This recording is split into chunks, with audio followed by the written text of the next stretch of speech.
আজকের এই ভিডিওটা অনেকের কাজে লাগতে পারে, যাদের কাছে ফুল হচ্ছে না ঘরোয়া উপায়ে অনেক অনেক ফুল করতে পারবে। আর কারা কারা আমার এই অপরাজিতা ফুল নিতে চাও, চলে এসো পুজো দেওয়ার জন্য, কারণ প্রচুর ফুল ফুটছে। তো আর তার সঙ্গে সঙ্গে আমি পুঁই গাছটাও কেটে দেবো, তো পুঁইয়ের শাক যদি কেউ খেতে চাও তাহলেও নিতে চলে আসতে পারো।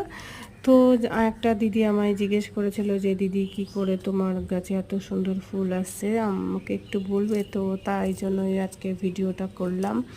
তো তোমরা হচ্ছে প্রত্যেক দিন যে কলা কিংবা ঠাকুরকে যে কলা দাও, সেই কলাগুলো কিন্তু ছিলকা রেখে দিয়ে শুকিয়ে দিয়ে 15 দিন অন্তর অন্তর কিন্তু গাছের গোড়ায় একটু খুঁড়ে তোমরা দিতে পারো।